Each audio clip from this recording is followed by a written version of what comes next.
Hey, what is going on, everybody? How are you all doing today? I hope you all having a wonderful and fantastic day today, and if not, hopefully you all will have a better tomorrow.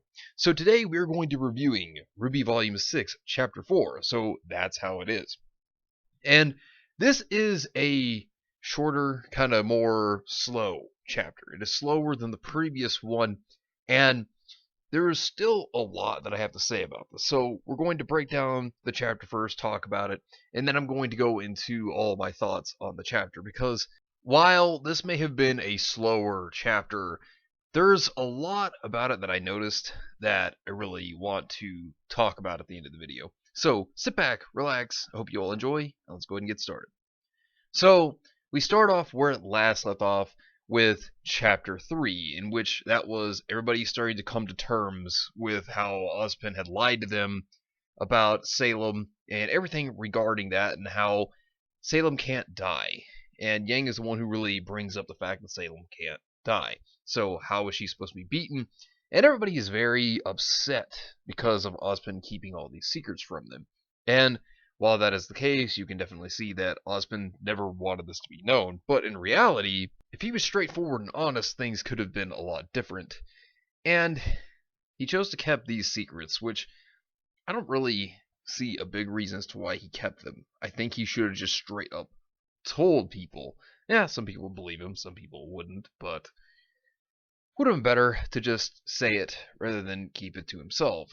So then we have RWBY actually stand up and say, hey, what are your plans for stopping Salem? And after all this time, all of the planning and the scheming Ozpin had, all the things that happened, all that he had done, yeah, it was for nothing. He literally states that he doesn't know, that he doesn't have a plan. So he did all of this literally for nothing, which is the worst thing he could have possibly told them. To which Crow, out of anger, punches Oscar. And I can't really blame him, because he had been led to believe that he's fighting for a just cause, that he is fighting against a purely evil individual that does nothing but leads to the destruction of humanity, when this wasn't really the case. And even so, we see that Crow had then just now completely thought, I was never wanted by anyone, and to think that I found somebody who understood me and lied to me this whole entire time instead. And I feel bad for Crow, realistically, because he put all of his faith into Ozpin, and he was lied to. And so now here Crow is, with this development, in which, I have to say, in this chapter, Crow was actually one of my favorite characters in this entire chapter. I mean, he's one of my favorite characters, period. But how he changed here and how he felt, I like this. I love seeing this development out of Crow. And he even states that Ozpin was the worst person he had ever met in his life. That this is the worst thing that could have ever possibly happened to him. And when he thought that things could never get worse, this is the worst thing to him that had ever happened. So we see that Ozpin did try to state that, yeah, well, Crow, you have been doing a good thing this whole time. When then he finds out that after Crow says this, he just retreats out of fear, being a coward. And I have to say this. Ozpin, you messed up. You messed up big time. You have just made me dislike you more because you could have just lived up to your mistakes. And instead, you run away like a kid. What are you doing? And Yang is then frustrated because Ozpin went to hide. He just went to hiding because, oh no, they found out my deep dark secret. Run away. He just sounds like a kid to me. He really just sounds like a child who's trying to play God. And Ozpin, you did a bad job. Yang's anger, yeah, I get it. And to me, Yang is starting to seem more like Raven at this point. She's starting to seem more like her mother. And when she states that this isn't fair, that Ozpin ran away, Oscar states that he can't even feel his presence anymore. Like he locked himself deep inside Oscar's mind to where he can't even hear him. And Oscar is even getting sick and tired of the switching between himself and Ozpin in control of his own body. And since everybody is upset, everybody's confused and not sure of what to do because Ozpin, who was leading them, is now not present, that he has just abandoned them because of his secret being known, Maria Calavera then takes over, and I must give this old woman credit, because then she tries to snap everything back into order and tell everyone that, hey, your negative emotions are not going to help anything, you will lure Grimm to us. Now, that makes sense, but I would have at least thought that she would have given more of an opinion on everything she just learned. Because all she really says is, I'm still trying to wrap my mind around how this is humanity's second chance. Yang then snaps at her, but Maria has a point that they need to get out of the snow and not die. So as they are getting ready to leave, Oscar is questioning whether this is really his own life at this point or if this is just another one of Ozpin's. Thus, RWBY comes in to try to comfort him by stating that you are your own person, this is your own life. Well, to a degree she is right, because this is still Oscar's life. At the same time, which, I'm going to say this, MVP right here is Crow, when he comes in and says, don't lie to him, RWBY, we're better than that. Stating that they are better than Ozpin because all he's ever done is lie. And, well, Crow has a good point, because when you constantly lie to people, for one lie is bad enough, but constantly, over and over and over again, how do you expect to keep the trust of your followers? This makes sense why Crow feels the way that he does, which is funny, because all that undying loyalty died within one secret being revealed, which, that can be true. Trust is something that is earned, and Crow had trust and respect for Ozpin. Undying trust and respect, mind you, and because of one secret that Ozpin had kept this whole time and constant lying, it destroyed everything. That pillar of trust and respect died immediately. And that can actually happen. That happens to people in real life when these situations occur. Now, moving forward to this scene here with Mercury, Emerald, and Hazel finally making it back to the castle. Now, what I'll say here is we see them get off, and honestly, I like the terrain. I like the way it looks. We're getting to see more of that area, and I kind of actually like the way it looks. But then, whenever they finally land, which is funny because who would want to fly out to this area, considering Grimm are all around? But, hey, whatever, right? But when they land, Tyrion is the one welcoming them. And, of course, going back to his sadistic ways of loving to torture and harass other people, he is harassing Emerald because he knew that he could get under her skin pretty easily here. And here's what I like. Hazel's just like, come on. Just pretty much acts like he ignores him. I don't even think Hazel likes this dude. I don't think that a lot of people like Tyrion, to be honest with you. Because it seems like every one of his allies just aren't a fan. And so, considering that he keeps trying to antagonize Emerald especially, you can tell that she is not about to take this, and she even says to him that she's going to cut off more than his own tail if he keeps it up. And Tyrion even states that you no longer have Cinder to protect you anymore. And he realistically has a good point, because Cinder was the one who led Mercury and Emerald. Now, without Cinder being there, shots can be fired at the two of them by Tyrion. And I'm going to say, his character, I've never really said this before, but now I think on it, and I've thought about it a lot. Tyrion reminds me of a hyena. All of his laughing all the time. He should have been a hyena faunus rather than a scorpion, but I'm just saying. That's my thoughts there. But we do see that he is trying to antagonize Emerald. And here's what I like. Mercury comes in and says, back off. Good. I'm glad to see that Mercury is actually doing something, because for the past 2 volumes before this, he has literally done nothing. So it's good to finally see Mercury actually step up and protect Emerald, because we don't really see his stance as we do with Emerald towards Cinder. So I think that there is respect, and I think that this is in a sense showing it as well as for Emerald. So I did like that. So as everybody goes up, Tyrion even said that he was in mourning, and that was because he was afraid of what Salem may do to them for their failure because of what happened with the Battle of Haven.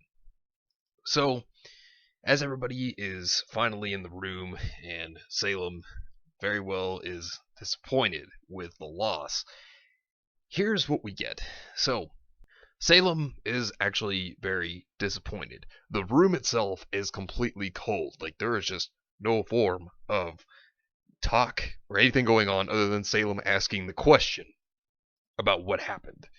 And here's what I'll say right here. This is really Salem reprising her role as the mother figure. And I'm going to go into that more in just a moment, but if you pay close attention, she seems more motherly than anything else towards anybody that is with her, that is her ally. And so Hazel, he tries to tell her that because of the Faunus militia, things didn't go right. So then Salem says, let me rephrase the question. Whose fault is it? So Hazel then tries to take responsibility. And here's what I'm going to say. As I've said before, Hazel is not really a bad guy. He's trying to take responsibility, and of course, their group thought that Cinder was dead. So why would you blame it on someone that was dead? So he tries to take responsibility as if it was his own fault. And I understand where he's coming from there. That makes a lot of sense. Then Salem is very upset and says that that's not very fair and throws her table just to the side, just flings that thing out of anger, and states that the punishment should be upon the person, basically, that is their fault. So, because Hazel lied, she is very upset with him, because, as she even states, she knows who actually did it, but we see her punish Hazel for him lying. So, out of selflessness, Hazel did try to protect Cinder, even though she is supposedly dead to them. That's what they think, obviously. And instead, because Salem already knows this, and she even states that she knows that Cinder is alive, which I'll get to that in a moment, but she has all these grim arms come up and put Hazel to the ground. And I'll bring up another thing that Hazel says before this happens in a moment. But the funny thing is, Salem tries to really control the situation with fear. It's not that it seems like she's really bad, but it's rather the fact that she's honest with everybody and she expects them to do the same. So she also kind of rules things with fear. And she then goes to Emerald, who is afraid of Salem, and asks her who it was. And Emerald cracks under pressure and just says Cinder. So this then leads to the speech that we had actually heard within the trailer about love, justice, and reverence, and that's what they're all fighting for, but they can't do it unless it's through Salem. And it's understandable because Salem is obviously trying to get what she wants, and that through her own desires, through the main objective being the most important thing. That's what they should prioritize, is basically what she's trying to state here, because Cinder did in Volume 5 for the most part up until the end. It was about her trying to get revenge on RWBY. And I think this is supposed to be a showcase of, hey, look, don't do what Cinder did. Don't try to get revenge. Stick to the plan and do it from there. Do it right, or you will fail just as Cinder did. And that's what Salem is trying to state here, is that the objective is the most important thing. That's the priority, and that's what it needs to be. And you can tell that this weighs on Emerald's mind. Now, the next thing that was about to happen, Salem was about to actually go after Vacuo. That was her next plan, was to get the sword, that relic from Vacuo. And then Hazel interrupts and says that the group is taking the relic to Atlas, RWBY. And so he then says they're being led by Ozpin. Now, this is a strange moment. And here's why I think this is a strange moment to me, is because Salem herself was immediately upset by this. But she knows the story because Ozpin stated what the story was to her. In the last episode, if you know, Chapter 3, Ozpin told her everything. So why should she be upset knowing that they're being led by Ozpin when she knows that Ozpin is going to be reincarnated again? So I don't understand why she's upset by this, considering the fact that she knew this was going to happen. So it's weird. But it then flashes over because we see Emerald seeing Salem just kind of make a mess of her room. But after that, it flashes over to Team RWBY again. And Yang makes a statement that she thought paths are supposed to lead to places, and Maria actually says, do you have anything better to do than to harass an old woman? Alright, Maria, you got some backbone. You know how to defend yourself. And RWBY hears a noise, which is actually the gate to Brunswick Farms going back and forth. And so they actually find this whole farm and all these houses that they can actually stay in, because as they stated before they got there, is that the wind and the snow has started picking up. So they need to find a place to actually stay for shelter. And the funny thing is, if you know what Brunswick is, this refers back to the Brothers Grimm book. And it's actually a book about the Headless Horseman, but I don't think that's what the Grimm is going to be in this situation. But, and it could always be possible, seeing how the name Sleepy Hollow is. But we'll just have to see what they actually plan to do here with the Grimm and all that situation. But if I had to make a guess, this is obviously going to lead into that long-armed Grimm that seems to try to attack RWBY in the opening. And so I think this is going to lead to that situation. So I guess the way we're looking at it is the Grimm are about to have their terror moments here again, that they are meant to actually finally start to show more of a threat again, which will be good. I hope that they really perform that well. But at the end here, they all decide that they are going to stay here at Brunswick Farms. So this is where it's all ended off. And there's a lot of things that I'm going to actually say now about this chapter. Now, starting off, the scene when Crow actually punches Oscar, or Ozpin, however you want to see it. Here's the thing about that. They didn't have to really do the animation sequence for that. All they had to do was just show him punching Oscar, I think. Because I feel like it added comedy. It reminds me of the scene at the beginning of Volume 5 when Yang punches the bandit and he's flung all over the place. It reminds me of that scene, except for not as wacky. But I feel like it tones down what they were trying to do. I think that was supposed to be an emotional tone, and then instead it just looks kind of like a cartoony punch. And I think it kind of steers away from the dramatic moment they're trying to put there, which is supposed to be a sad one for Crow. And I like the development they gave Crow in this, because his undying allegiance to Ozpin has now faded, and he doesn't trust him anymore. I do actually appreciate that they've really developed Crow there. And at the same time, you mean to tell me that Ozpin had no plans at all, even though it seemed like he was plotting and scheming things, the shadow government and all that? I don't like that. I don't like that they changed that at all. Because then this is nothing more than Ozpin just saying, oh yes, I founded these academies, and I had all this stuff set up just so that people could fight for a cause that they're just going to die for nothing. It really tells me that people have been dying for literally nothing. And that he's playing nothing more than a chess game with Salem, and that everyone that's a hunter or huntress that fights for Ozpin is nothing more than a pawn in the game. And I just don't feel like there's anything there with no plan. It just means that he put everything together and said, okay, let's throw people out there, and then they just die for nothing. I don't really like that, because it just feels like he just sent people out to die for a cause that really didn't have any plans to it at all, just to say, hey, I need you to fight for me. Oh yeah, what am I fighting for? Well, yeah, see, about that. You are fighting basically just to stop an unstoppable person that can't be beaten, so I'm just going to play around them and, fight with power. That doesn't really make sense. I feel that there's a big issue with that. And it also leads me to question, what was the point to Ozpin's shadow government? What was there really to hide then? You see, it's just weird. And I have several problems with this. I also have problems with Salem and her reaction to Ozpin and him coming back, because here's the thing about that. She knows he's going to. Volume 6, Chapter 3, which is the previous chapter, it even stated that Ozpin told Salem the whole story of how he came back. So why are you upset that he is reincarnated when you know he's just going to keep coming back anyways until he fulfills his goal? You see, that's strange to me. I mean, yes, maybe she doesn't like Ozpin. Yes, she is going to continue to oppose him, but my problem here is that I think this could have been done differently, because Salem knows he's going to come back. So I don't know why she reacted the way she reacted, with screaming and shattering all the glass in the room. It did really nothing but make more of a mess anyways. I mean, I get that they're trying to make Salem more active. They're trying to show a scarier side to Salem. I get that's what they're trying to do here.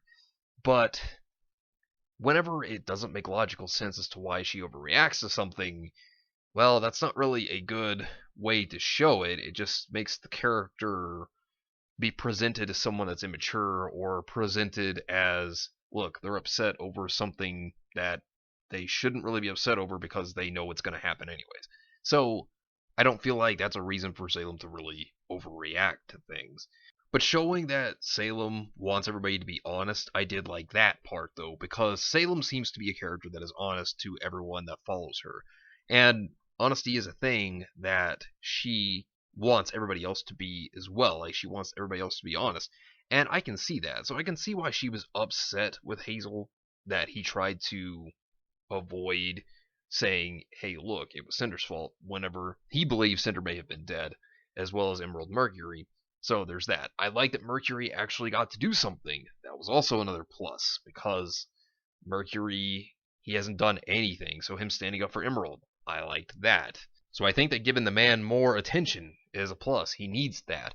Emerald has gotten really more of a spotlight than he has, so I think they need to balance it out a little more and give Mercury a little bit more time to shine, give him a little bit more characterization, kind of work more on him again, because he had a good character in volumes 2 and 3, and then it felt like they dropped him off, and now it feels like they're trying to get him to be a little more involved again. So I hope they continue to keep him more involved as a character.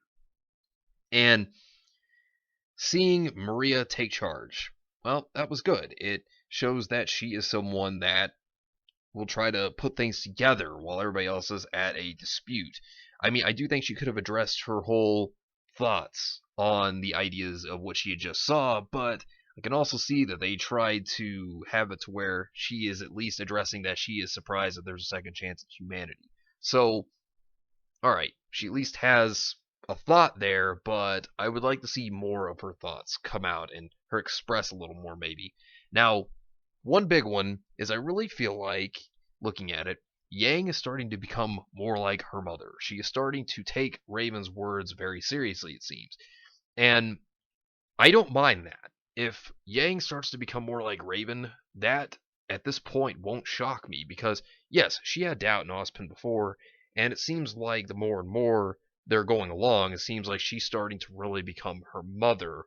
And that's an interesting take on Yang indeed. So if I had to say, if I had to rate this chapter, I'm going to give it a 6.5 out of 10, because some of the writing seemed very strange. Some of it didn't feel right. This chapter was a slower chapter for certain, and while it's not bad to have a slow chapter every once in a while, this one definitely was a slower one, and some characters did get to interact a little more, so I'm glad to see that.